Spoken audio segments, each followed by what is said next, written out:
आव्हान तर त्यांच्यापुढे उभे राहिलं आहे। आम्ही ना महाविकास आघाडीला निवडून द्या म्हटलो, ना महायुतीला निवडून द्या म्हटलो। उमेदवार उभे करण्यापेक्षा पाडण्यात सुद्धा खूप मोठा विजय आहे। स्वतःची मुलं आणि आरक्षण डोळ्यासमोर ठेवून मराठा समाजाने यावेळेस ताकदीने काम करायचे आहे। मी नाही बघितलं ते, पण सत्कार जर म्हटलं तर तो कोणत्याही पक्षाचं असो, ते माझी भावकी थोडीच आहे। दरम्यान आम्ही कोणालाही पाठिंबा दिलेला नाही। कोण येतं आणि कोण जातं हे माझ्या दृष्टीने महत्त्वाचं नाही आहे। शिवसेना, काँग्रेस, राष्ट्रवादी, महाविकास आघाडीचे उमेदवार येतात। मी रस्त्यावर चालत असताना कोणीही येऊ तो पाहुणा आहे आणि मीही पाहुणाच आहे। ते सत्काराला आले म्हणजे पाठिंबा दिला असं होत नाही आणि होणारही नाही। त्यामुळे पहिल्यासारखे मराठी आता राहिले नाही आहेत। आता फायदा घेऊ देत नाहीत। मी घेऊ देत नाही तर मराठी कसे घेऊ देतील? बाकीच्या काही राज्यात एकाच टप्प्यात निवडणूक आहे। महाराष्ट्रात 5 टप्प्यात आहे आणि 5ही टप्प्यात त्यांना मोदींनाच आणायचे आहे। मी म्हटलं होतं, मराठ्यांना खेटू नका, ती चूक त्यांचे स्थानिक नेते करत आहेत। माझ्या गोरगरीब मराठा लोकांवर गुन्हे दाखल केले, काहीही नसताना गुन्हे दाखल करण्यात आले, आरक्षण असून दिलं नाही। ही भोगायची वेळ फक्त स्थानिक नेत्यांमुळे मोदींवर आली आहे। मराठा समाजासमोर असं कुठलंच आव्हान नाही आणि असं काय कारण पण आव्हान तर माझ्या मताने त्यांच्याकडे उभा राहिले। कारण आम्ही ना महायुतीला निवडून द्या म्हणलो, ना महाविकास आघाडी। आपला अजेंडा स्पष्ट आहे, एवढ्या वेळेस पाडा। उभा करण्यापेक्षा पाडण्यात सुद्धा खूप मोठा विजय। जो सगळ्या शिवारीच्या अंमलबजावणीच्या बाजून असेल, मराठा आणि कुणबी एकाच्या कायद्याच्या बाजून असेल, याला समाजानं सहकार्य करावं।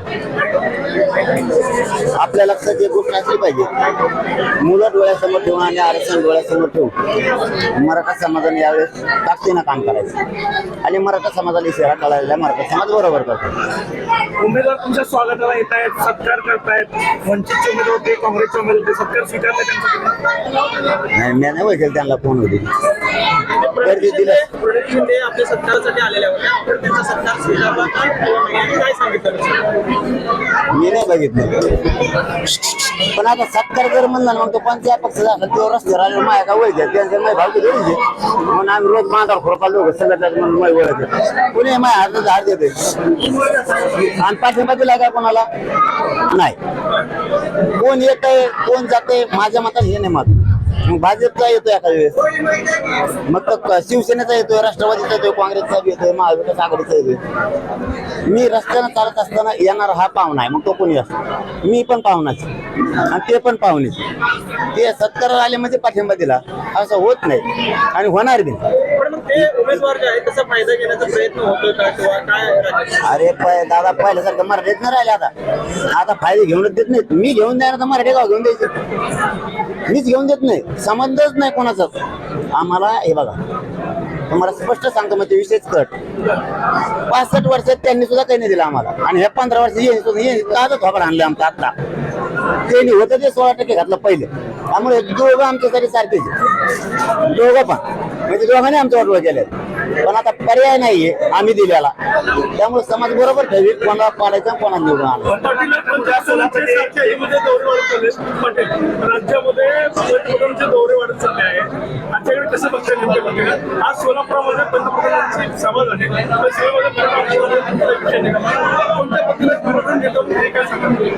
त्यांचे दौरे पडायचे, तुम्ही काय दौरे टाकणार नाही त्यांचे। पण हे खरं आहे, मोदी साहेबाला इतक्या सभा महाराष्ट्रात घेण्यात कधी गरज नाही पडली।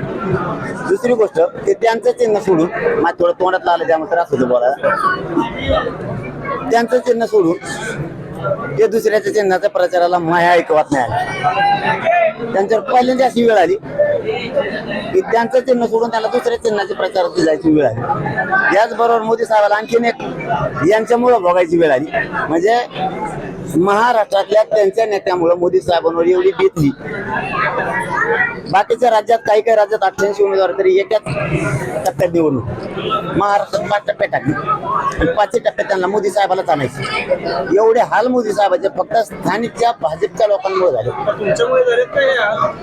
मी म्हणलो होतं मराठ्याला खेळू नका, मी म्हणलो होतो मराठ्याला खेटू नका, ती चूक त्यांचे स्थानिक नेते करते। आत्ताही माझ्या गोरगरीब मराठ्यांवरती जे लेकरं आरक्षण मागते जे कष्टकरी माझे मायबाप आहेत त्यांना वाटतं माझं लेकरू कलेक्टर व्हावं, डॉक्टर व्हावं, IAS IPS दर्जाचा अधिकारी व्हावं. ते मायबाप माझं आरक्षण मागतो. त्या गोरगरीब लोकांवरती जे शेतात कामाचं त्यांच्यावर गुन्हे दाखल केले, काही नसताना MPD सारखे गुन्हे, महिलांवरती गुन्हे, सामान्य माझ्या गोरगरीब मराठ्यावर गुन्हे, आरक्षण असून दिलं नाही. ही भोगायची वेळ फक्त स्थानिक नेत्यांमुळे मोदी साहेबांवरती आली. अंतरवाली सरडेतनं सुरू झालेला प्रवास आरक्षण आंदोलन चाललं आता बेळगाव पर्यंत जाते. राज्यापुरतं मर्यादित असलं तुमचं नेतृत्व आता कुठेकडे चाललं नेमकं आणि काय सांगणार तुम्ही? आता गोवा, दिल्ली, राजस्थान, सुरत म्हणजे गुजरात सुद्धा आहे पुढच्या महिन्यात. देश त्यांचा थोडा आहे, माझ्या जनतेचा आहे. मोदीजींनी या सभेत असं म्हणाले की OBC आरक्षण असेल, SC ST आरक्षण असेल, हे सगळे आरक्षण काढून अल्पसंख्याकांना देण्याचे काँग्रेसचा घाट आहे. आपण आरक्षणाचा अभ्यास करताय असं वाटतंय कुठेतरी की काँग्रेस अशी भूमिका घेते की सगळ्यांचं आरक्षण काढून फक्त अल्पसंख्याकांना देते, की मोदी फक्त वेगळं राजकारण करतायत. नाही, आता ते काँग्रेसवर बोलले असल्यामुळे मी काय बोलणार नाही, कारण मी काय काँग्रेसचा प्रवक्ता नाही. पण आमचा मात्र काडी लावली ती दोघांनी, आमची चांगली काडी लावली. आणि मोदी साहेबांवरती वेळ फक्त स्थानिक यांच्यामुळे आली. यांच्यात इतका मराठा द्वेष भरलेला आहे इथल्या काही भाजपच्या नेत्या महाराष्ट्रातल्या. या मराठा द्वेषामुळे मोदी साहेबांवर अशी बेतली की मोदी साहेबाला महाराष्ट्रात सोडता येणार. इथंच मराठा जिंकल्याला. मी खरं सांगतोय, मराठ्यांची एकजूट इथंच जिंकली. कारण आता भीती निर्माण झाली, मताची भीती वाटली पाहिजे मराठ्यांना. माझी एवढी विनंती, असा पाडा पाडणाराला पाच पुढे उभा राहायला पाहिजे. जे अण्णासाहेब पाटील काँग्रेसचे आमदार होते त्यांनी आत्महत्या केली तरीही पुढच्या 20-22 वर्षामध्ये आरक्षण देऊ शकलं नाही असा आरोप जो आहे तो माड्याचे उमेदवार रणजित नाईक निंबाळकरांनी केलेला आहे.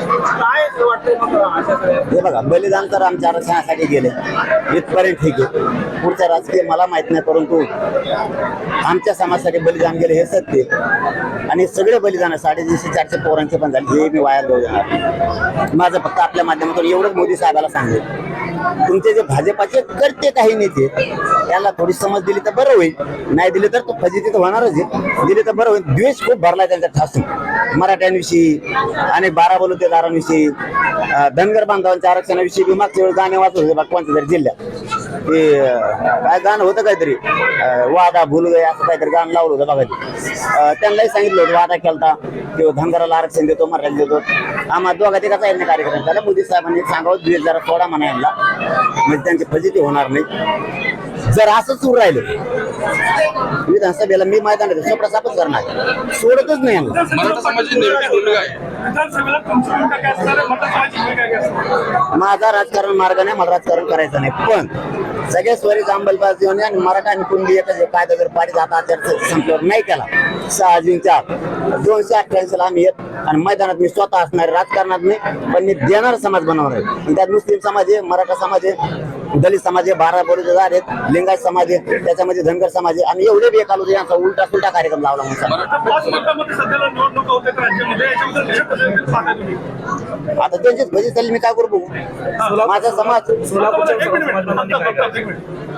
मराठा नुसता सोलापूर नाही, पूर्ण महाराष्ट्रातल्या मराठा समाजासाठी सांगितलेलं आहे की ही निवडणूक मी याच्यात नाहीये, ही समाजाच्या खांद्यावरती आहे. तुमचे लेकरा डोळ्यासमोर ठेवा आणि आरक्षण डोळ्यासमोर ठेवा. जो सगळ्या सोयरीचा अंमलबजावणी बाजून मराठा आणि कुणबी याच बाजून असेल त्याला सहकार्य करा. पण उभा राहण्यापेक्षा पाडण्यात खूप मोठा विजय. यावेळेस असं पाडा त्याच्या 5 पिढ्या तरी पुढच्या कधीच उभा नाही राहिला पाहिजे, इतक्या ताकदीनं पाडा.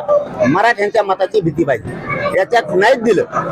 मी कधीच म्हणलो नाही याला मदत करा त्याला करा, पंचायत पक्षाला करा, अपक्ष सुद्धा आम्ही दिला नाही, आमचा पाठिंबा पण कोणाला नाही.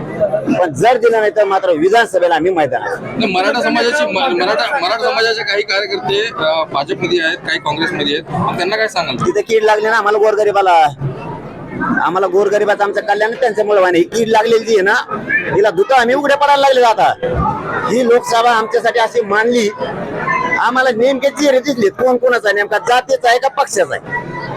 जो या 1.5 महिन्यात कुंकड पळालाय, जातीच्या बैठकाला पळाला का जातीचे काम करायला पळाला का नेत्याच्या पॉम्पलेट घेऊन पळत होता. तो जातीला बाप मानतोय आणखी नेत्यालाच बाप मानतोय. हे उघडे पडलेत. हे आमच्यासाठी विधानसभेला चांगलं झालेलं आहे. आम्ही समाजाच्या बाजूने, समाजाला चांगला संदेश गेलेला आहे. समाजाला कळतं कोणाला पाडायचं कोणाला निवडून आणायचं. माझ्या गोरगरिबाला न्याय दिसून मी हटत नाही. पण इथल्या भाजपाच्या काही नेत्यांनी मराठा मराठ्यांचा द्वेष केला म्हणून मोदी साहेबांवरती वेळ आली.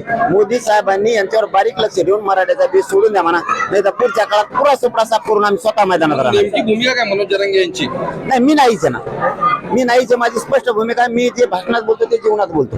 मी अंधारातून काड्या नाही करत, याला मतदान करा त्याला काय, कोणालाही करा, ज्याला पाडायचं त्याला तुम्हाला पाडा, पण लेकर डोळ्यासमोर ठेवा, आरक्षण डोळ्यासमोर ठेवा. मताची ताकद दाखवा, पाडण्यात खूप मोठा विजय. धन्यवाद.